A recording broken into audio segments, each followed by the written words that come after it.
Alô, Café com Tarô, Mago Rico, fazendo mais um vídeo. Aqui vamos falar hoje como dar continuidade à carta de Tarô Imperatriz, falando das meditações das 22 cartas maiores do Tarô. Vamos lá? O sacerdócio conta com numerosos taumaturgos. São Gregório, São Nicolau e São Patrício. O que basta para nos convencer de que a magia sagrada está em seu lugar no sacerdócio. Como poderia ser de outro modo se a administração dos sacramentos, dessas operações da magia sagrada universal, constitui o encargo principal do clero, e se as operações individuais, decididas do alto, são confiadas prioritariamente àqueles que vivem na ambiência dos sacramentos universais? Não é natural que aquele que participa cada dia do mistério da transubstanciação seja chamado, em primeiro lugar, para a magia sagrada? A vida e a obra do santo cura Dars mostram a altura e o esplendor da magia sagrada individual, além dos sacramentos universais que podem manifestar-se na vida e na obra de simples cura de aldeia. Mas, de outro lado, a vida e a obra de M. Philippe de Lyon nos mostram a altura e o esplendor da magia sagrada individual, sem os sacramentos universais, que podem manifestar-se na vida e na obra de leigo que nasceu e cresceu no campo. O amor age onde quer que se encontre. Ele é a vocação de todos e não é prerrogativa de ninguém. Do que precede, vê-se claramente que a gnose devida à experiência mística deve preceder a magia sagrada. É o sentido da coroa da imperatriz. A magia sagrada é filha da mística e da gnose. Se assim não fosse, a magia seria a prática de teoria oculta, a qual só se explica a magia pessoal ou usurpadora. A magia sagrada ou divina é o exercício da revelação mística. O mestre revelou a Pedro o que ele deveria fazer, interna e externamente, para curar Enéas em Lida. É esta a ordem das coisas na magia sagrada. Primeiro contato real com o divino, mística, depois a tomada de consciência desse contato, gnose. Finalmente, a execução daquilo que a revelação mística deu a conhecer, como trabalho a fazer e método a seguir. A magia pessoal ou usurpadora segue ordem contrária. É o próprio mágico que estuda a teoria ocultista e decide quando e como pô-la em prática. Se ele o faz seguindo o conselho de mestre em magia, mais experimentado do que ele, o princípio é o mesmo. É sempre a pessoa humana que decide o que e o como. Assim se exprime Papy em seu Traité méthodique de magie pratique. O que diferencia a magia da ciência oculta em geral é que a primeira é a ciência prática, ao passo que a segunda é sobretudo teórica. Mas querer exercer a magia sem conhecer o ocultismo é querer conduzir uma locomotiva sem ter passado por escola teórica especial. Pode-se prever o resultado, página 4, e depois, sendo todas as ciências práticas, página 5, e enfim, a magia, considerada como ciência de aplicação, limita sua ação quase unicamente ao desenvolvimento das relações existentes entre o homem e a natureza. O estudo das relações entre o homem e o plano superior, o plano divino e todas as modalidades refere-se bem mais à teurgia do que à magia. Aí está uma definição bem característica e que corresponde perfeitamente ao que designamos como magia pessoal ou arbitrária. A magia dessa espécie não inclui o que é superior ao homem, o plano divino. Nela, o homem é o único senhor, o mesmo se dá, aliás, em todas as ciências de aplicação. Em geral, O princípio diretor de toda a operação é a vontade humana, o meio de ação. O instrumento empregado é o fluido astral ou natural, e o fim a atingir é a realização no plano físico, geralmente da operação apreendida. Papy, La Science de Magres, página 69. Mas, quanto à magia cerimonial e ao naturalismo, só podemos condená-los tanto por sua inutilidade como pelos perigos temíveis que encerram e pelo estado de alma que supõem.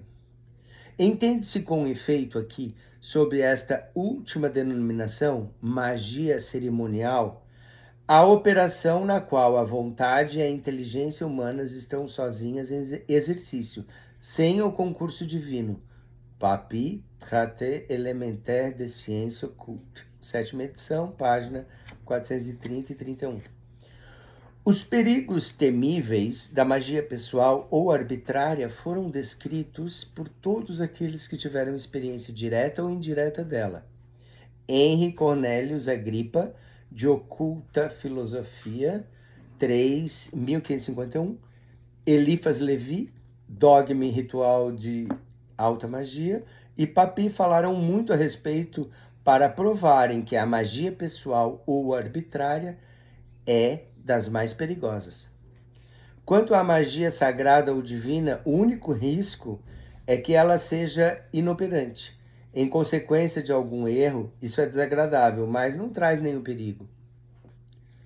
Antes de terminar com os perigos da falsa magia, gostaria de acrescentar aqueles que Jean Herbert enumera em seu prefácio de La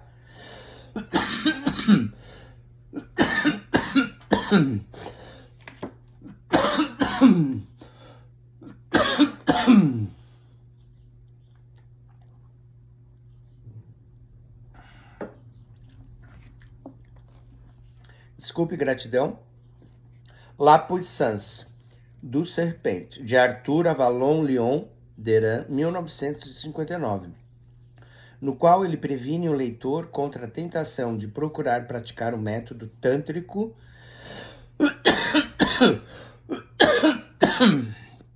e de despertar o poder da serpente ou Kundalini.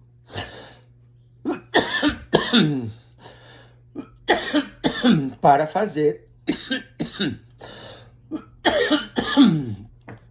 fazê-la subir para a cabeça, para o centro Sarasara.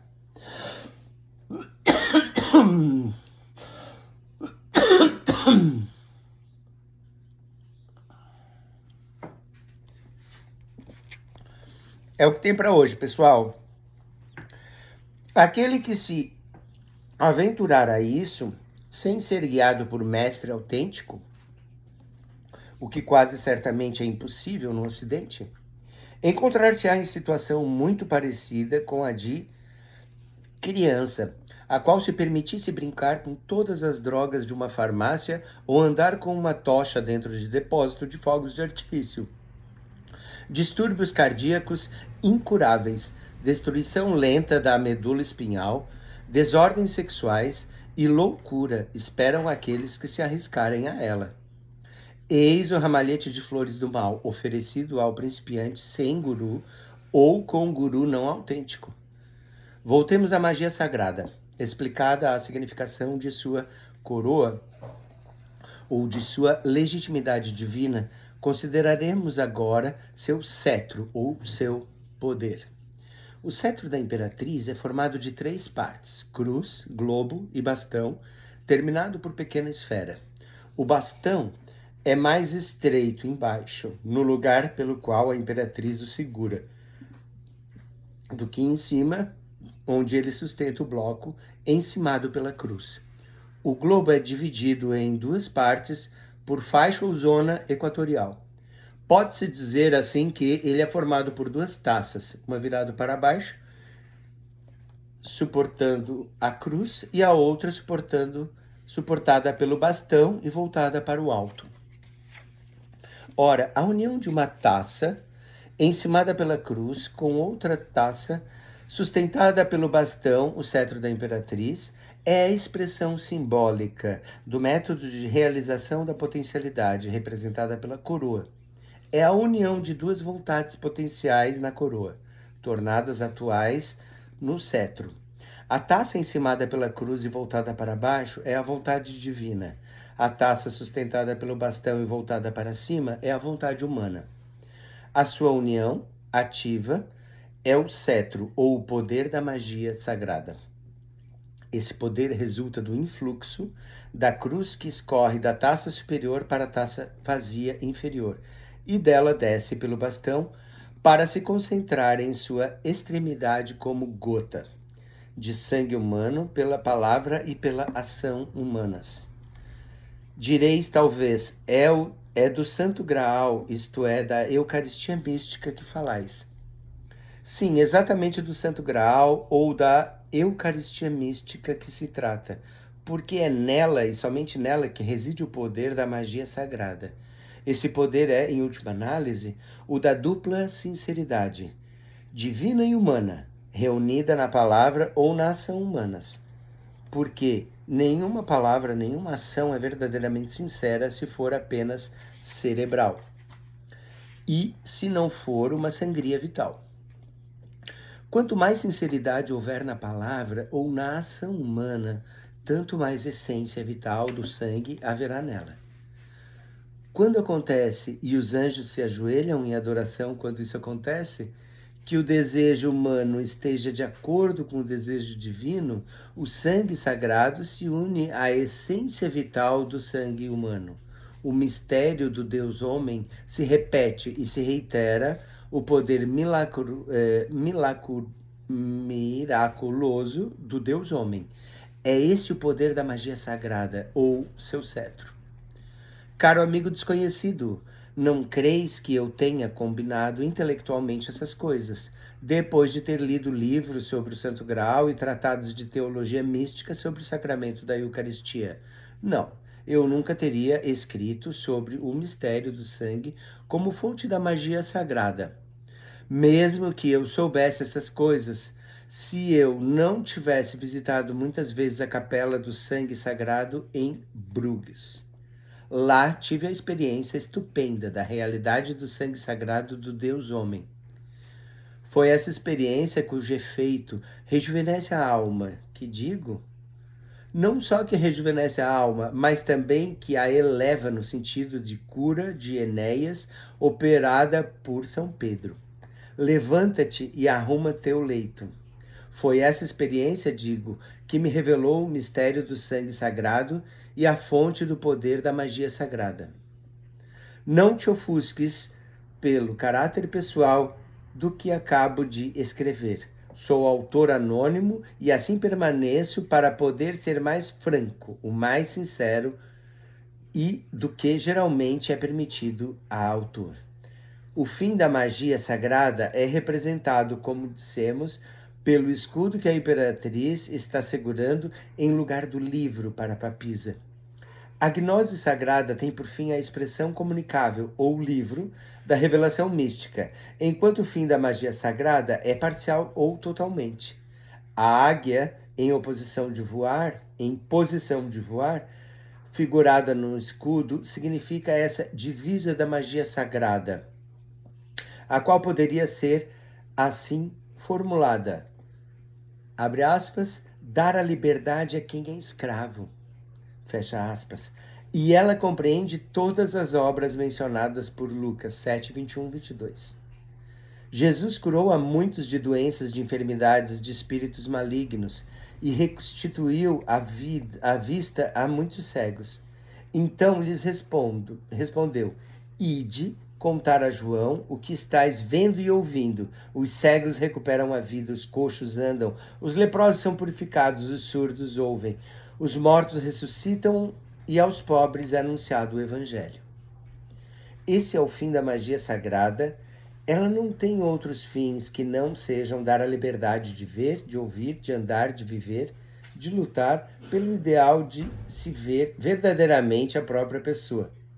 Isto é, de dar à vista aos cegos, o ouvido aos surdos, a capacidade de andar aos coxos, a vida aos mortos, de anunciar a boa nova aos pobres e de restituir o livre-arbítrio aos que estão possuídos pelos espíritos malignos. Ela não atenta contra a liberdade, cuja restauração é o seu fim. O objeto da magia sagrada é mais do que a cura pura e simples. É a restauração da liberdade. Inclusive a liberdade da dúvida, do medo, do ódio, da apatia e do desespero. Os espíritos malignos que privam o homem de sua liberdade não são seres das hierarquias ditas do mal ou decaídas. Nem Satã, nem Belial, nem Lúcifer, nem Mefistófeles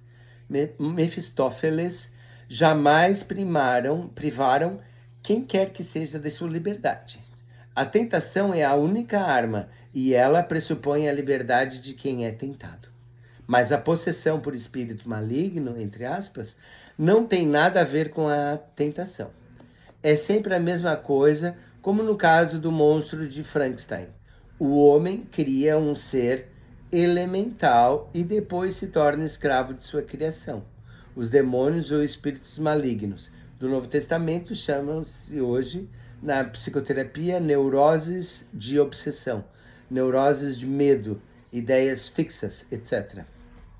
Eles foram descobertos pelos psíquicos contemporâneos e são reconhecidos como reais, isto é, como organismos psíquicos parasitários, independentes da vontade consciente humana e como tendência para subjugá-la. Mas o diabo não tem nada com isso, pelo menos com participação direta. Ele observa a lei, que protege a liberdade humana e que é a convenção inviolável entre as hierarquias do lado direito e as do lado esquerdo. E jamais a viola, como se vê, por exemplo, da história de Jó. Que ninguém tenha medo do diabo, mas tema suas próprias tendências perversas. Porque as nossas tendências perversas podem privar-nos de nossa liberdade e nos subjugar. Pior ainda, podem ser vícios de nossa imaginação e nossas faculdades de invenção para nos levar a criações que podem tornar-se o flagelo da humanidade.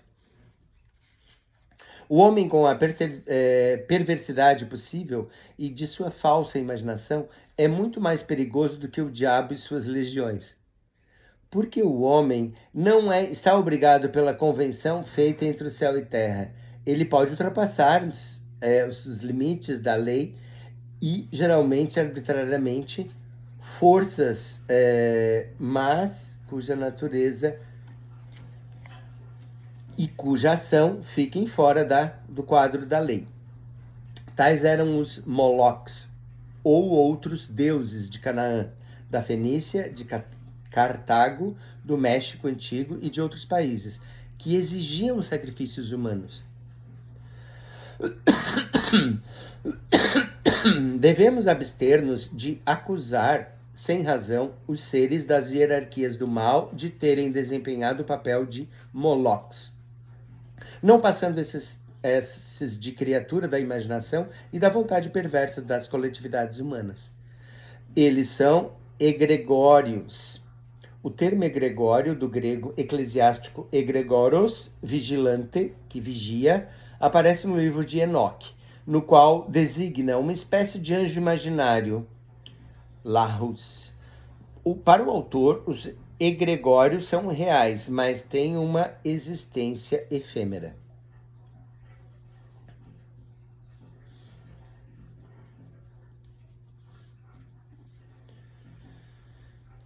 Eles são egregórios da perversidade coletiva, assim como existem demônios ou espíritos malignos gerados por indivíduos? Mas já falamos bastante dos demônios. O problema dos espíritos malignos será tratado de maneira mais pormenorizada e mais aprofundada na 15ª carta, consagrada ao 15º arcano. A cátedra na qual a imperatriz está sentada representa, como já dissemos, o papel da magia sagrada no mundo. Ela é o seu lugar no mundo e na história do mundo, e a sua base, enfim, em outros termos, aquele que a espera, a deseja e está sempre pronto para recebê-la. De que se trata, na verdade?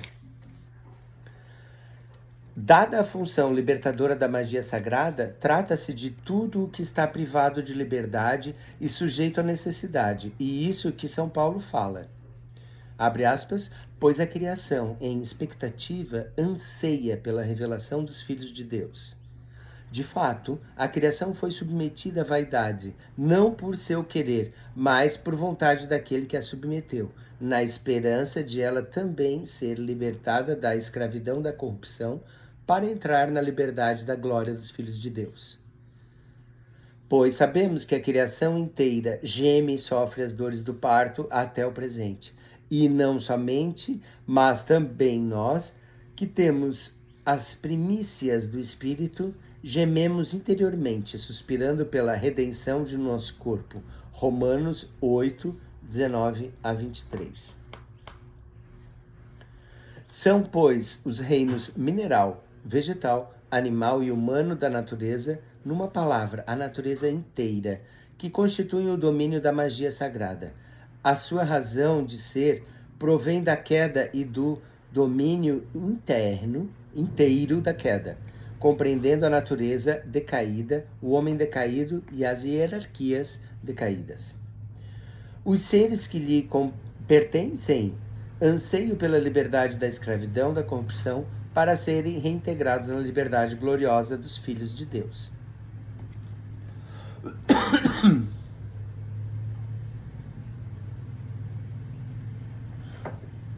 Grato. Como age a magia sagrada para conseguir esse fim? Como, por exemplo, liberta ela os homens?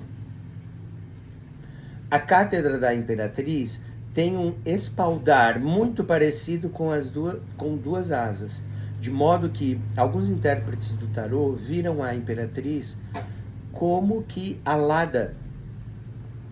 Outros viram apenas um espaldar, em vista da contextura da lâmina, do sentido do brasão com a águia, do cetro encimado pela cruz e da coroa de duas partes. Não deveríamos ver nela um espaldar com a forma de duas asas petrificadas e imobilizadas, mas que outrora foram verdadeiras asas e que ainda o são potencialmente?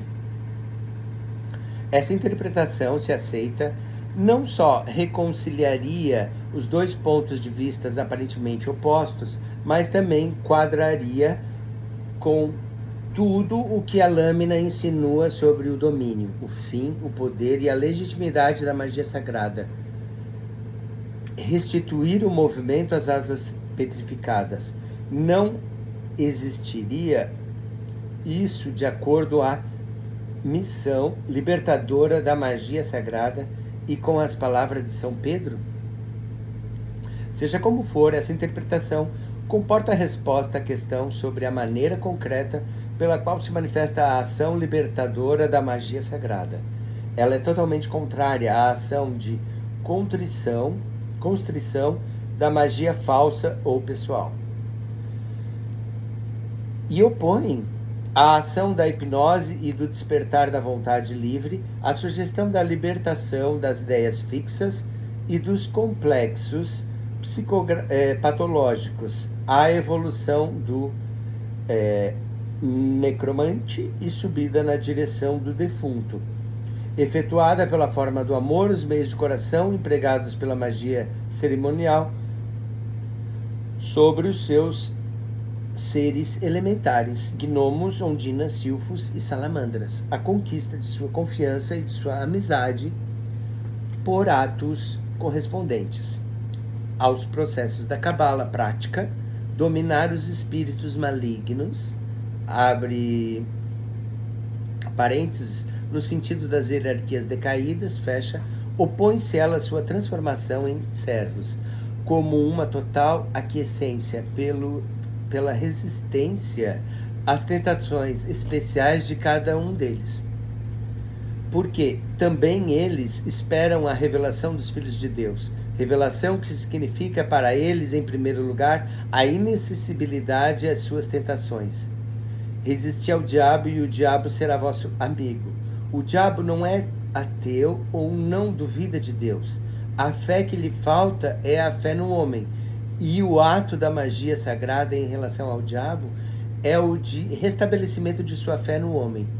O fim das provações de Jó não era dissipar as dúvidas de Deus, mas as retribuir a Jó tudo o que ele tinha perdido, senão o mesmo ser que antes o tinha privado de seus bens.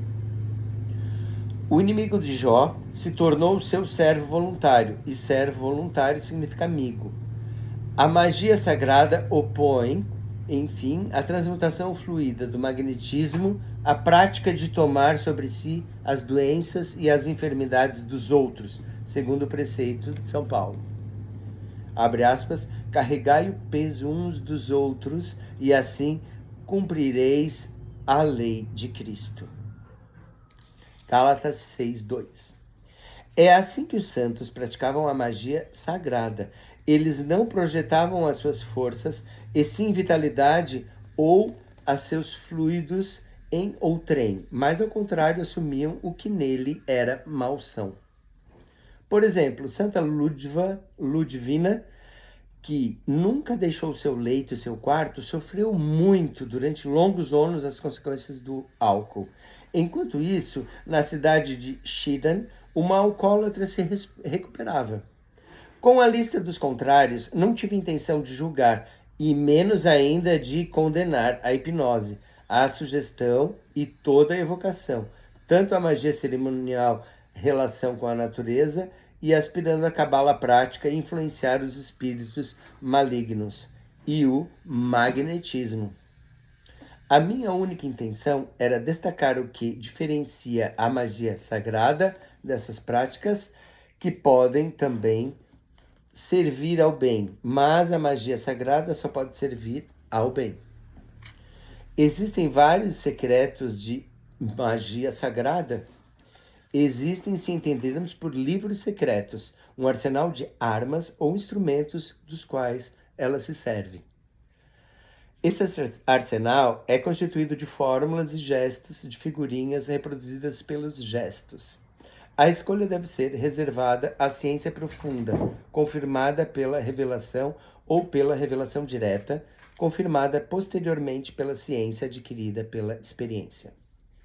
Quanto ao arsenal das fórmulas, quase todo ele é acessível a quem se interessar, porque o formulário principal da magia sagrada é a Sagrada Escritura, a Bíblia.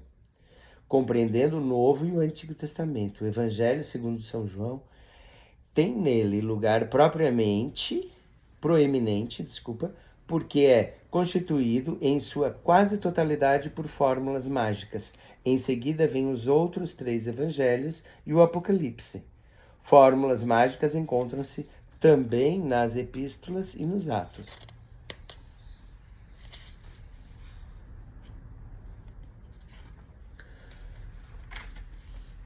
No Antigo Testamento, elas podem ser encontradas sobretudo nos Salmos, no livro do Gênesis, em Ezequiel e nos outros profetas, como também no rival litúrgico da Igreja e na tradição escrita ou oral que remonta os santos e os grandes místicos. O texto da Tábua de Esmeralda pertence também ao arsenal das fórmulas da magia sagrada.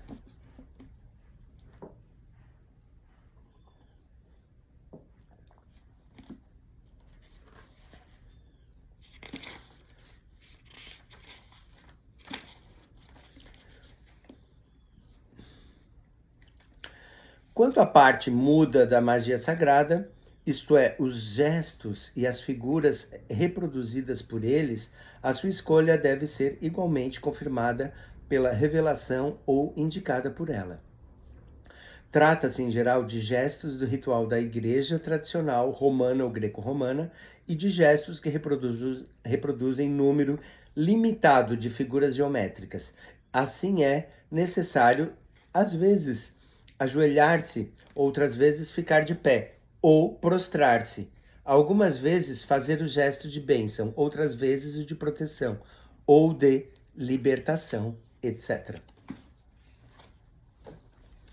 Essas fórmulas e esses gestos não são secretos, mas não devem ser traídos.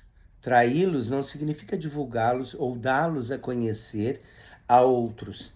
Uma fórmula mágica não é traída quando é dada a conhecer a alguém que talvez a ignore, mas quando é arrancada de seu domínio sagrado e de sua contextura sagrada,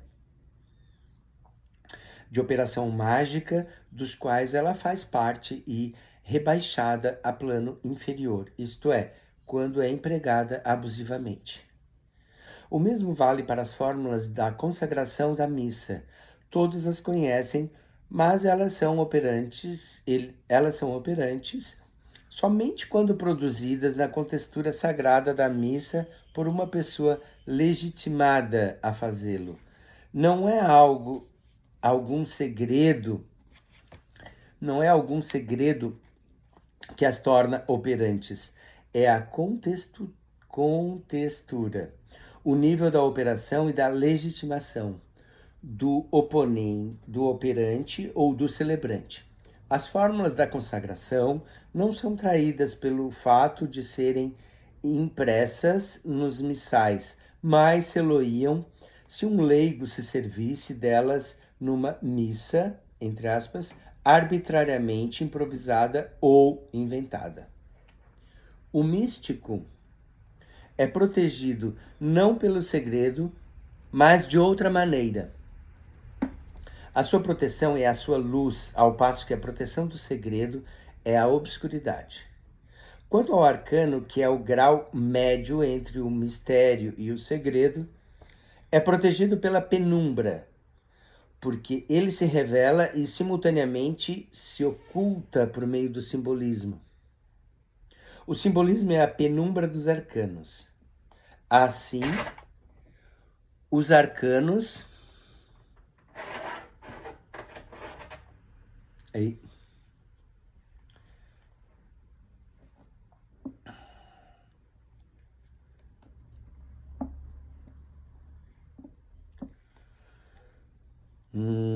Assim, os arcanos do tarô são fórmulas tornadas visíveis e acessíveis a todos.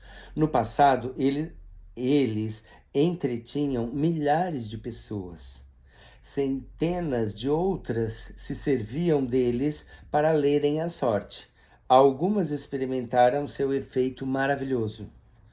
Kurt de Gebelin ficou maravilhado com eles. Eliphas Levi ficou impressionado e Papi foi inspirado por elas.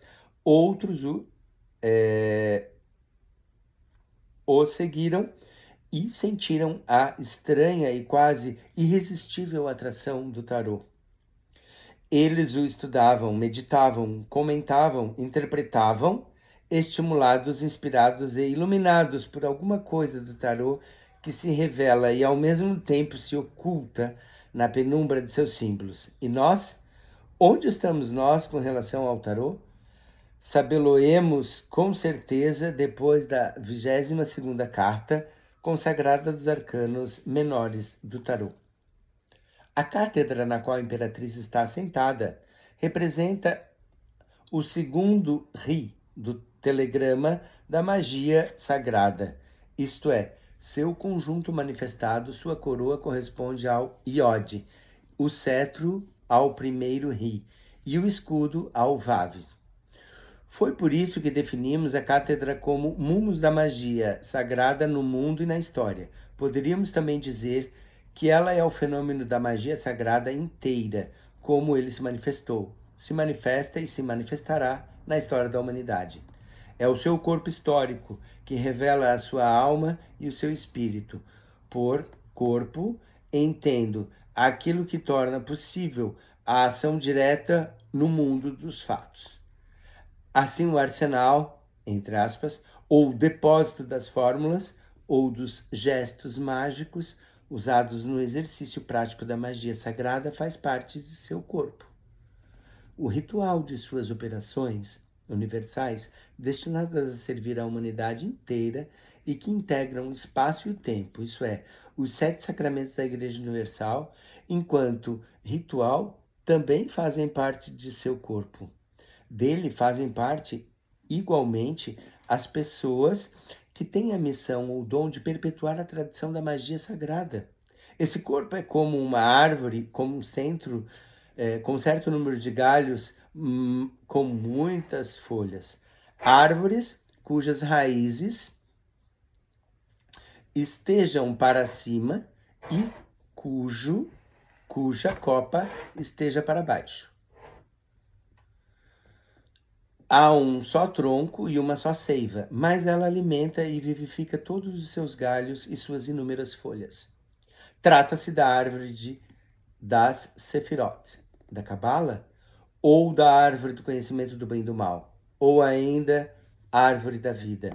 O fruto da árvore do conhecimento do bem e do mal teve tríplice efeito: o esforço, o sofrimento e a morte.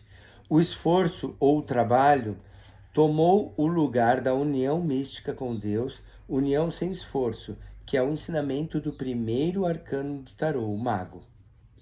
O sofrimento substituiu a revelação direta refletida ou a gnose, revelação direta, que é o ensinamento do segundo arcano do tarô, a papisa. E a morte entrou no domínio da vida ou da magia sagrada criadora, que é o ensinamento do terceiro arcano do tarô, a imperatriz. Ora, a magia sagrada é a vida como ela era antes da queda. A gnose do segundo arcano é a consciência como ela era antes da queda.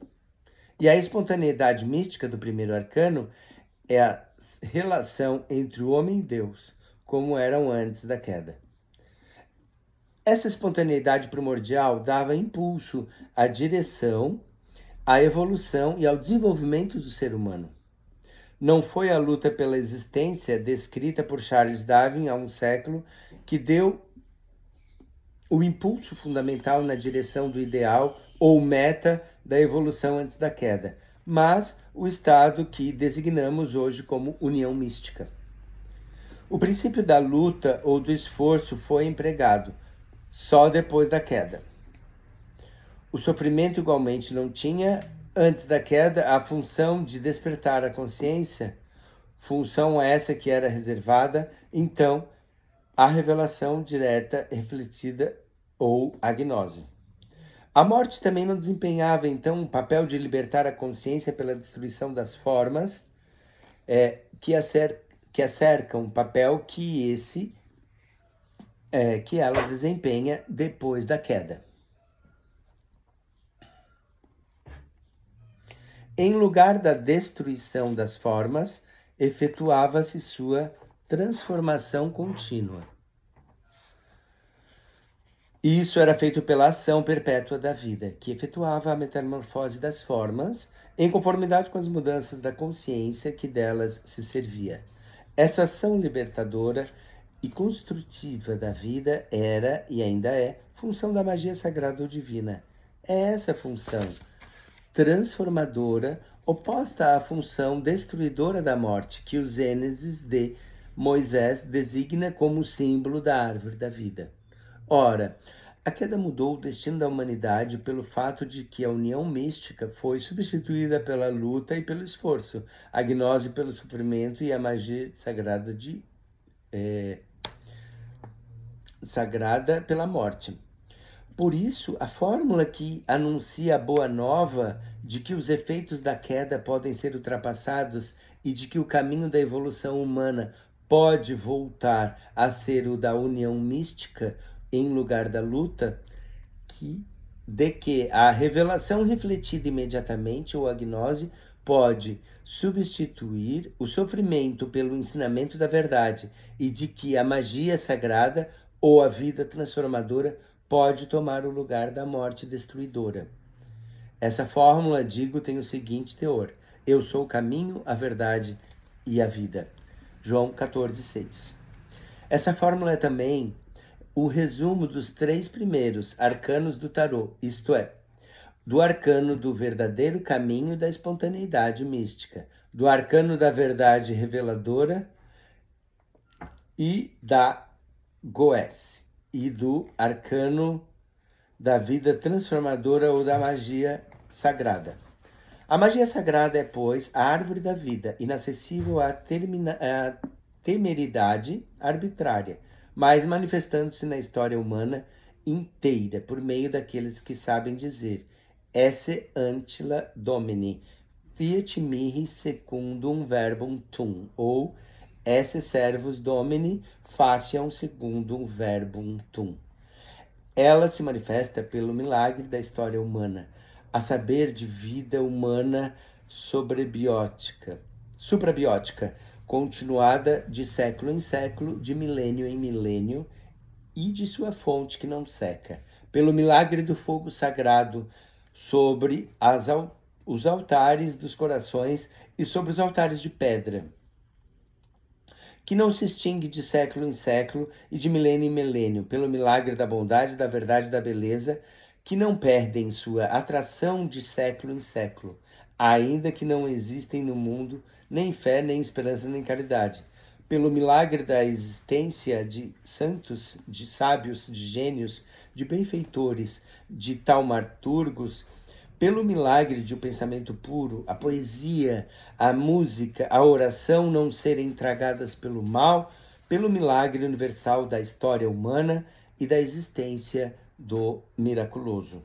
Sim, o miraculoso existe, porque a vida não é senão uma série de milagres. Se entendermos por milagre, não há ausência de causa, isto é, como se o fato miraculoso não fosse causado por ninguém e por nada, o que seria antes o conceito de puro acaso, fecha aspas.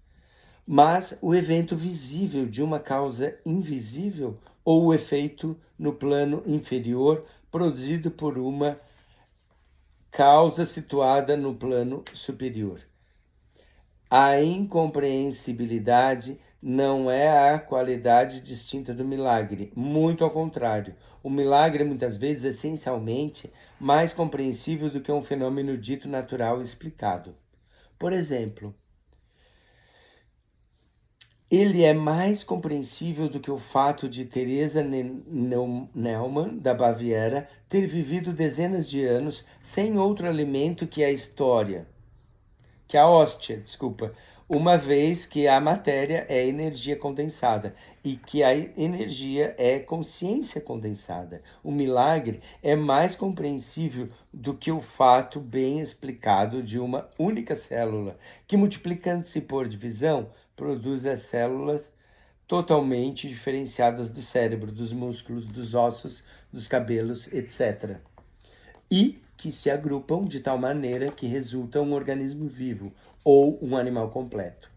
Quando me dizem que tudo isso se explica pela hereditariedade, que os genes da primeira célula são tais que dão origem a determinado organismo, inclino-me, mas fico sem compreender. A árvore da vida é a fonte dos milagres da geração, da transformação, do rejuvenescimento, da cura e da libertação. A sua participação consciente ad perpetranda miracula rei unius. Como diz a tábua de esmeralda, é a pedra filosofal da magia sagrada. Pode-se compreender o ideal da pedra filosofal pela sua comparação com o ideal da ciência exata moderna. O ideal da ciência exata é o poder técnico prático e o poder técnico intelectual. O aspecto intelectual do ideal científico consiste em reduzir a multiplicidade dos fenômenos a um número limitado de leis e em resumir essas leis a uma só fórmula simples. Trata-se, em última análise, de mecanizar o intelecto de tal maneira que ele calcule o mundo, em lugar de compreendê-lo. Com isso, ter-se-á atingido o poder técnico intelectual. O aspecto prático do ideal científico se revela no progresso da ciência moderna, no século XVIII até hoje.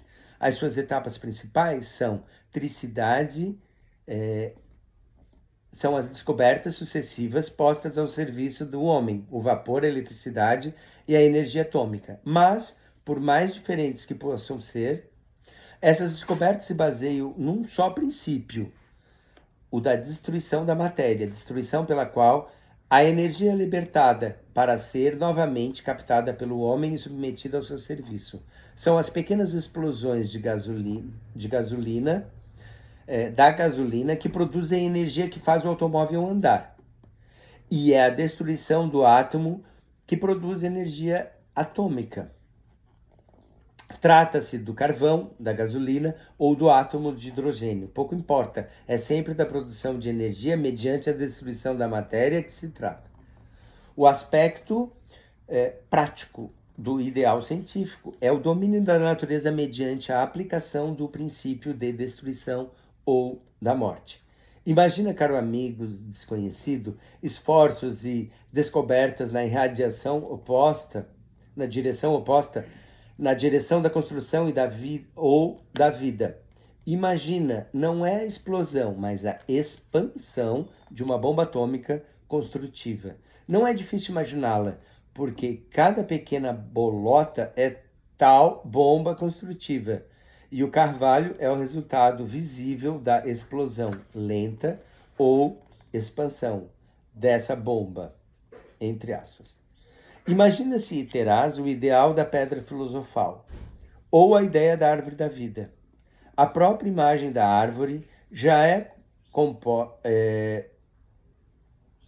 comporta a negação do elemento técnico e mecânico. Ela é a síntese viva da luz celeste e dos elementos da terra, síntese do céu e da terra. Ela sintetiza constantemente o que desce do alto e o que sobe de baixo.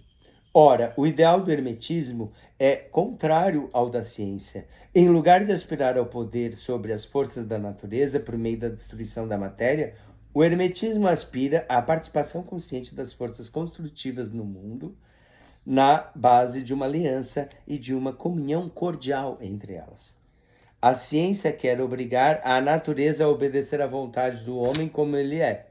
O hermetismo, ou a filosofia da magia sagrada, quer, ao contrário, purificar, iluminar e mudar a vontade e a natureza humanas, a fim de torná-las conformes com a natureza naturante e capazes de receber a sua revelação concedida espontaneamente. A pedra filosofal, como ideal, é, pois, o estado do ser humano que está em paz, aliança, harmonia. A colaboração com a vida é o fruto da árvore da vida. Mas não diz a Bíblia que a aproximação da árvore da vida é proibida e que Deus, abre aspas, colocou diante do jardim do Éden os querubins e a chama da espada fulgurante para guardar o caminho da árvore da vida? Sim, existe a proibição para ela, não é absoluta nem geral, ela é específica. Leiamos o que diz na Bíblia em Gênesis 3:22. Depois disse Javé Deus: se o homem já não é como um de nós, versado no bem e no mal, que agora ele não estenda a mão e colha também da árvore da vida e coma e viva para sempre. Trata-se de estender a mão e de colher a árvore da vida, isso é, nada mais que isso, que a espada flamejante do guarda do Éden impede. Entender a mão e colher é o motivo, o método e o ideal científico, é a vontade de poder subjacente na atitude científica de que é impedida pela espada flamejante do guarda do Éden, é a proibição de repetir o ato realizado em relação à árvore do conhecimento, do bem e do mal. Mas o motivo, o método e o ideal hermético são contrários aos da ciência. Na atitude hermética fundamental, está subjacente à vontade de sentir. Em vez de estender a mão para colher, o homem abre seu intelecto, seu coração e sua vontade para receber o que lhe for concedido espontaneamente. A inspiração, a iluminação e a intuição que ele procura não são conquistas de sua vontade, mas dons do alto, precedidos dos esforços da vontade humana para se tornar digna deles. A espada flamejante da guarda do Éden é a arma da magia divina. Isso significa que ela é essencialmente um sim, e não um não. Ela é essencialmente construtiva e não destrutiva. Ou, em outras palavras, ela convida, encoraja e dirige todos aqueles que são dignos, bem como tudo o que em cada um é digno dos benefícios da árvore da vida, e interdiz, desencoraja e afasta todos aqueles que são indignos deles, assim como tudo o que é indigno em cada um. A espada flamejante é a bênção concedida aos que procuram a árvore do amor eterno, que é a árvore da vida, e é, ao mesmo tempo, pelo próprio fato de abençoar, a força flamejante da proibição em relação àqueles que procuram a árvore da vida para se apoderarem de seus frutos. A espada do santo guarda do Éden age sempre na vida espiritual da humanidade. Ela chama os que procuram e repele os ladrões.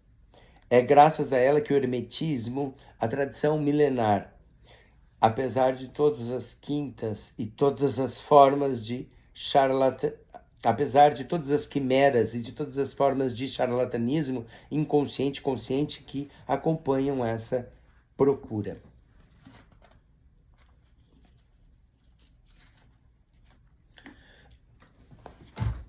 Quase lá.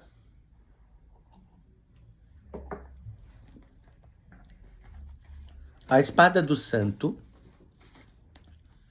guarda do Éden, efetua, sem acepção de pessoas, a revelação mágica da árvore da vida. Ela é o verbo mágico, flamejante, que desperta nas almas humanas o desejo ardente da pedra filosofal, da vida miraculosa. Ela não apaga a mecha que ainda brilha e não acaba de quebrar o caniço atingido, porque a sua missão é divina. E é próprio do divino não só poupar toda gotazinha de sinceridade e toda centelha de amor, mas também fazê-las aumentar e difundir. Porque não obstante toda a corrupção manifestada pela experiência da história, não há nada corrompido em sua totalidade. O ensinamento da igreja tradicional, segundo o qual a natureza está ferida e não destruída, natura vulnerata, non delecta, é absolutamente verdadeiro. A árvore da vida é a unidade ou a síntese da consciência, da força e da matéria. 3 é o seu número, porque ele reflete a unidade da Santíssima Trindade. Ela é também a unidade da mística, da gnose e da magia. Não se deve, pois, por isso, separá-las. A imperatriz, como símbolo da magia sagrada, contém em si a gnose e a mística, ou a papisa e o mago. Esses arcanos não são compreensíveis quando tomados separadamente. Em geral, todos os arcanos do tarô só são compreensíveis quando tomados em seu conjunto. Mas acontece que a consciência humana separa o inseparável, esquecendo-se da unidade. Ela toma um ramo da árvore da vida e o cultiva como se ele estivesse sem o tronco. O ramo pode ter vida longa, mas degenera. Assim, esquecidas a gnose e a mística, a magia foi tomada separadamente, mas, sendo o ramo separado do seu tronco, ela deixou de ser magia sagrada e se tornou magia arbitrária ou pessoal. Esta se mecanizou até certo grau e se transformou no que se entende por magia cerimonial, a qual floresceu da Renascença até o século XVII. Ela era, por excelência, a magia dos humanistas, até o século XVII. Ela era, por excelência, a magia dos humanistas, não mais magia divina, mas magia humana. Não servia mais a Deus, mas ao homem. O seu ideal passou a ser o poder humano sobre a natureza invisível e visível. Mais tarde, também a natureza invisível foi esquecida. O homem se concentrou na natureza visível, com a intenção de sujeitá-la à vontade humana. Assim nasceu a ciência tecnológica industrial, que é a continuação da magia cerimonial dos humanistas, desprovida de seu elemento oculto, como a princípio é a continuação da magia sagrada, mas desprovida de seu elemento gnóstico e místico.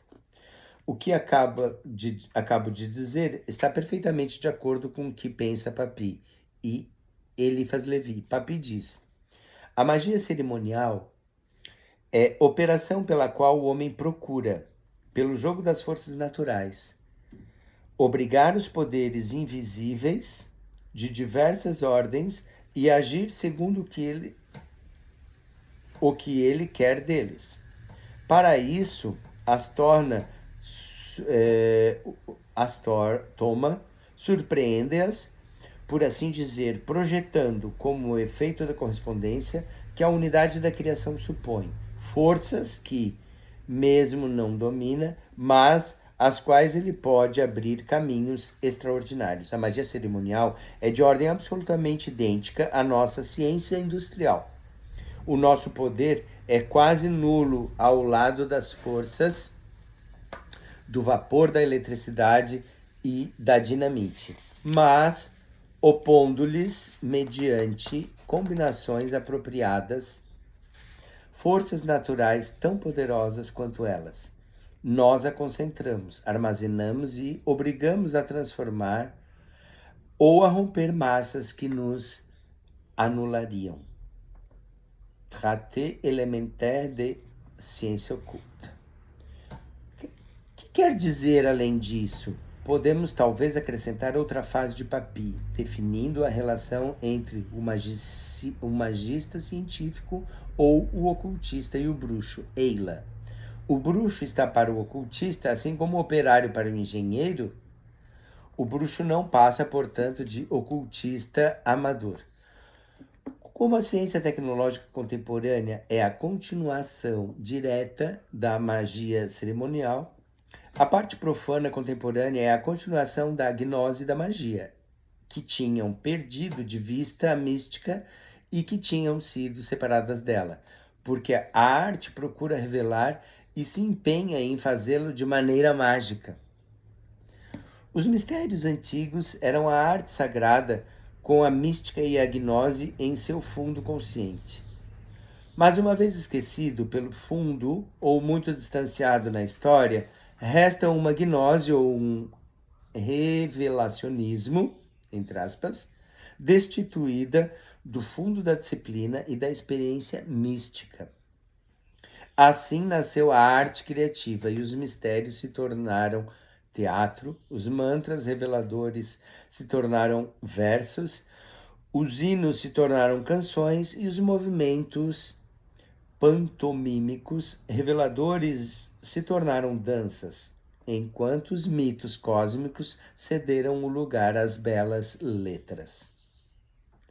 Separada do organismo vivo da unidade, do tetragrama, a arte se afasta necessariamente tanto da gnose como da magia sagrada, das quais ela saiu e às quais deve a sua substância e a seiva de sua vida. A revelação pura da gnose se torna cada vez mais jogo da imaginação, e o poder mágico degenera cada vez mais em estética. Richard Wagner compreendeu essa situação e quis remediá-la. A obra de Wagner tinha por finalidade a reintegração da arte, mediante a união dela com a gnose e a mística. para que ela voltasse a ser magia sagrada. Joséphine Péladan consagrou-se a mesma coisa na França com um sucesso espetacular, mas passageiro, por razões que mais tarde ele compreendeu. O silêncio é o clima indispensável para qualquer revelação. O ruído a torna absolutamente impossível. A vida religiosa, como todos sabem, conhece também a decadência, quando deixa de se enraizar na mística, ilimitada pela gnose e movida pela magia sagrada. Ela esfria sem o fogo da mística, obscurece-se sem a luz da gnose e se torna impotente sem o poder da magia sagrada. Resta, então, apenas um legalismo teológico, sustentado por legalismo moral. Eis a origem da religião dos escribas e dos fariseus no tempo do Novo Testamento. É o crepúsculo que precede sua noite a sua morte. A fé é a experiência do sopro divino. A esperança é a experiência da luz divina. E o amor é a experiência do fogo divino. Não há vida religiosa autêntica e sincera sem fé, esperança e amor. E não há vida religiosa autêntica e sincera sem fé, amor e esperança. Mas não há fé, esperança e amor sem experiência mística, o que é a mesma coisa, sem a graça.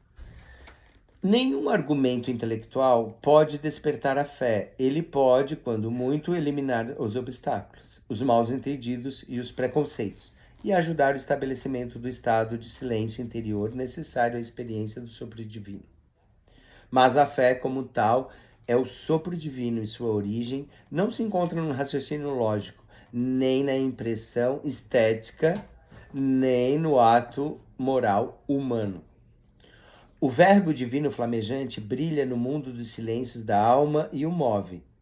Esse movimento é a fé viva, portanto real e autêntica, e essa luz é a esperança ou a iluminação, enquanto tudo deriva do fogo divino, que é amor ou a vida de Deus.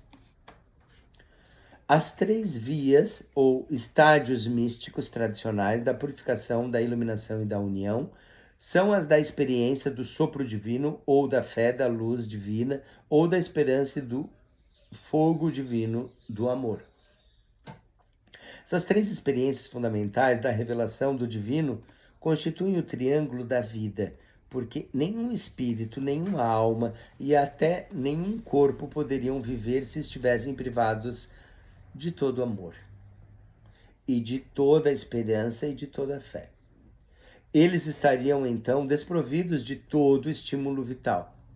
Porque o estímulo vital, definido por Henri Bergson como o impulso geral da evolução, é outra coisa senão amor, esperança e fé, agindo no fundo da vida em sua totalidade.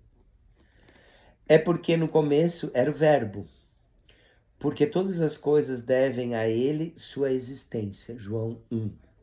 E porque o verbo primordial ainda vibra e tudo o que vive, é por isso que o mundo vive e tem impulso vital, que não é senão o amor, a esperança, a fé, inspirados outrora no verbo criador, pelo verbo criador. Nesse sentido, Browning teve razão ao dizer que a natureza é sobrenatural, porque a sua origem sobrenatural se manifesta ainda em seu impulso vital. Querer viver. Meu Deus, que profissão de fé, que manifestação de esperança e que ardor de amor. O amor, a esperança e a fé são essencialmente, simultaneamente, da mística, da gnose e da magia sagrada. A fé é a fonte do poder mágico e todos os milagres do Evangelho são atribuídos a ela. A revelação, todas as revelações da gnose, só tem um objetivo: dar, preservar e aumentar a esperança. O livro que a papisa tem sobre os joelhos foi escrito para que a esperança permaneça. Porque toda revelação que não comunica esperança é inútil e supérflua. A mística é da vida, inclusive da vida religiosa, artística e intelectual. Sem ela, tudo se torna técnica pura e simples, e a religião passa a ser um corpo de técnicas, tendo como engenheiros os escribas e os fariseus. Ela se torna legalista.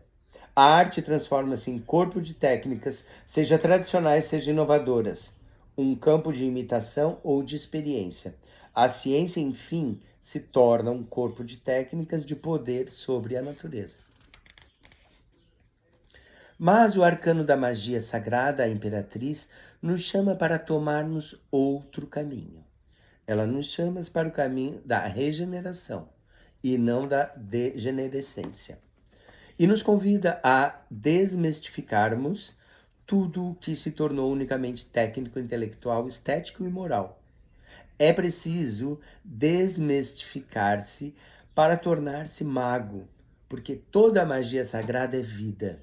A vida como ela se revela no mistério do sangue. Que os nossos problemas se tornem outros tantos gritos do sangue, que as nossas palavras sejam levadas pelo sangue e que as nossas ações sejam aptas a dar sangue.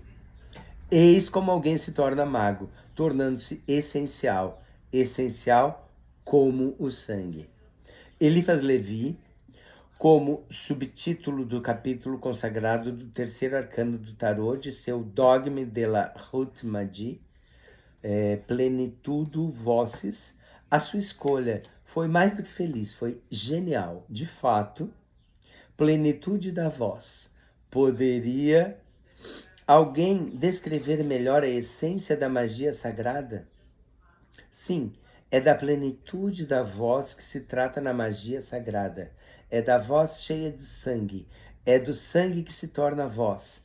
É do ser no qual não há nada de mecânico e que é totalmente vivo. O terceiro arcano do tarô, sendo o arcano da magia sagrada, é, por isso mesmo, o arcano da geração. A geração é apenas um aspecto da magia sagrada. Se a magia sagrada é a união de duas vontades, a humana e a divina, cujo resultado é um milagre, a geração também pressupõe a trindade do gerador, do generante e do gerado. Ora, o gerado é o milagre resultante da união de um princípio gerador e de um princípio generante. Trata-se de uma nova ideia, de uma obra de arte do nascimento da criança. Pouco importa, isso é a mesma lei da geração que age. É sempre o mesmo arcano da fecundação que está em causa e é sempre o mesmo mistério da encarnação do Verbo, que é o próprio divino. Dissemos acima que a magia sagrada é a vida como ela era antes da queda. Como é a vida sempre geradora, o arcano da magia sagrada é também o da geração antes da queda. Da geração vertical, do plano superior para o plano inferior, em lugar da geração horizontal, que se verifica num só plano. A fórmula desse mistério é bem conhecida. Et incarnatus es de Spiritu Sanctum es Maria Virgine. E se encarnou por obra do Espírito Santo de Maria Virgem. Ela contou a trindade do gerador no alto, da gerante embaixo e do gerado, ou Espírito Santo, a Santíssima Virgem e o Deus Homem. Ela é também a fórmula da magia sagrada em geral, porque exprime o mistério da união e da vontade divina com a vontade humana no elemento do sangue. O sangue, em seu tríplice sentido, místico, gnóstico e mágico, é o cetro, ou o poder da magia sagrada. Aqui, caro amigo desconhecido, eu me retiro e te deixo sozinho com teu anjo. Não convém que minha voz humana se arrogue o direito de pronunciar as coisas que são a continuação mais aprofundada do que acaba de ser esboçado acima. Café com Tarô, Mago Rico, fica por aqui. Amanhã temos a revelação da próxima carta Carta de número 4, o Imperador. Fiquem todos com Deus, tenham uma vida em abundância e sejam muito felizes. Gratidão é o que eu desejo a vocês. Namastê. Café com Tarô Mago Rico agradece e volta numa próxima oportunidade.